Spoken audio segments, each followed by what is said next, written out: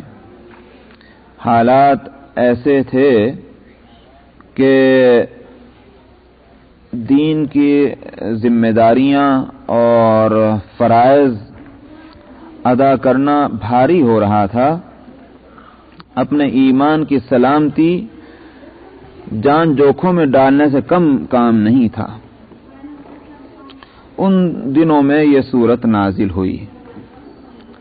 صورت یہ تھی کہ ایک طرف تو مسلمانوں پر دباؤ تھا، پریشر تھا کہ اسلام کو چھوڑیں اور پھر اپنے اسی طریقے کو اپنا لیں کہ جس طریقے کو اہل مکہ نے اپنایا ہوا تھا، شرک اور کفر کا۔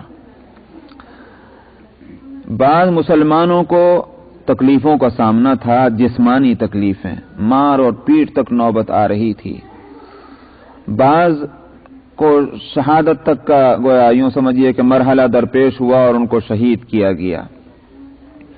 مالی تکلیفوں میں بھی مبتلا ہونا پڑا کہ لین دین بند کر دیا گیا اور جس کا جو پیسہ چاہتا تھا وہ دینا بند کر دیا۔ مدد اور نصرت کے جو معاملات آپس میں کمیونٹی کے اندر چلا کرتے ہیں وہ سب ختم کر دیے گئے، اس جرم میں کہ یہ ایمان لا چکے ہیں اور انہوں نے اسلام قبول کر لیا ہے۔ انہی میں ایک واقعہ انہی دنوں پیش آیا، آل یاسر، حضرت عمار ابن یاسر رضی اللہ عنہ جو مشہور صحابی ہیں، ان کے گھرانے پر ظلم توڑے گئے، ان کے والد کو شہید کیا گیا، حضرت یاسر کو، اور ان کے والدہ حضرت سمیہ رضی اللہ عنہا کو اس بھیانک طریقے پر شہید کیا کہ تاریخ میں اس طرح کسی کو مارنے کی کوئی مثال نہیں ملتی۔ آج بھی جن کو کسی فرد سے، کسی قوم سے نفرت ہو، دشمنی ہو، عداوت ہو، اور ان کی دلی خواہش یہ ہو کہ ان کی گردنیں اڑا دی جائیں اپنے مخالفین کی، لیکن ان کے ذہن کے بھی کسی گوشے میں یہ بات نہیں آئے گی کہ اس طرح سے مارا جائے، کہ جس طرح سے مکے کے مشرکین نے حضرت سمیہ رضی اللہ عنہا کو شہید کیا، کہ ان کی دونوں ٹانگوں کو باندھ کر مخالف سمت میں اور ان کو گویا ایک بالکل اپوزٹ سائیڈ میں ان کو کھینچا گیا اور بیچ میں جسم میں ان کے برچھیں ماری گئی، اس جگہ کے جس گویا جو چھپی ہوئی جگہ ہے، اس بری طریقے پر ان کو تڑپا تڑپا کر کے مارا گیا۔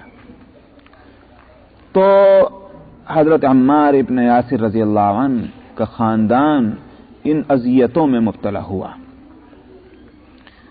یہ واقعہ پیش آیا تو اسی واقعے کے پیش نظر اس سورت کی یہ ابتدائی آیتیں ہیں جو آپ کے سامنے ہیں۔ اس سورت کا نام سورۃ العنکبوت کیوں رکھا گیا؟ عنکبوت کہتے ہیں مکڑی کو، اسپائڈر، مکڑی کو العنکبوت کہتے ہیں۔ تو اس سورت میں یہ لفظ آیا بھی ہے۔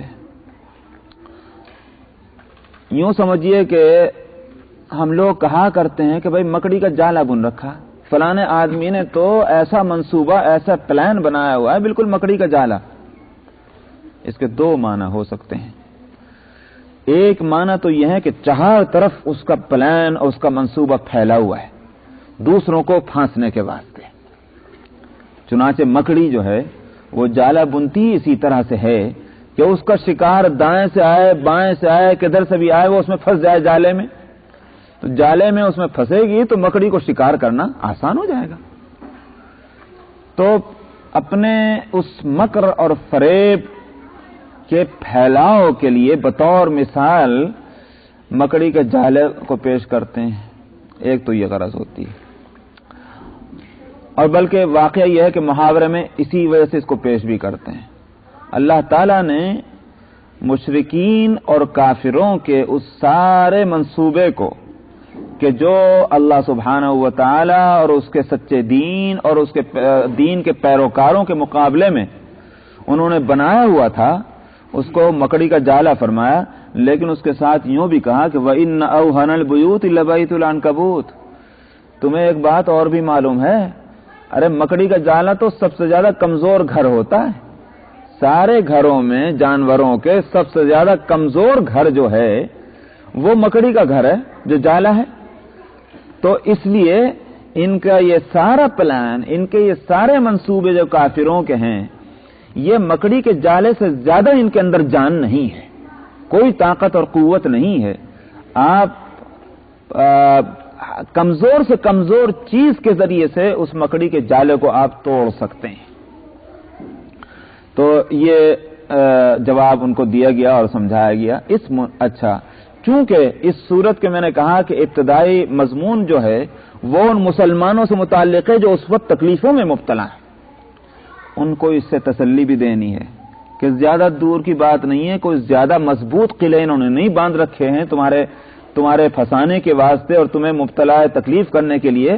یہ مکڑی کے جالے ہیں، کمزور، کوئی حیثیت ان کی نہیں ہے، ان قریب ان سب چیزوں کو صفایا ہوا چاہتا ہے۔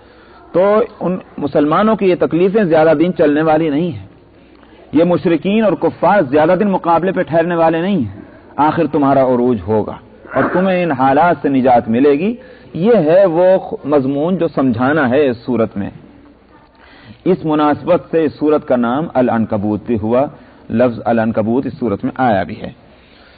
الف لام میم یہ تو حروف مقطعات میں ہے، جو پہلے بھی کئی جگہ یہ اور اسی طرح کے دوسرے حروف آ چکے ہیں جن کے معنی اللہ کو معلوم ہے۔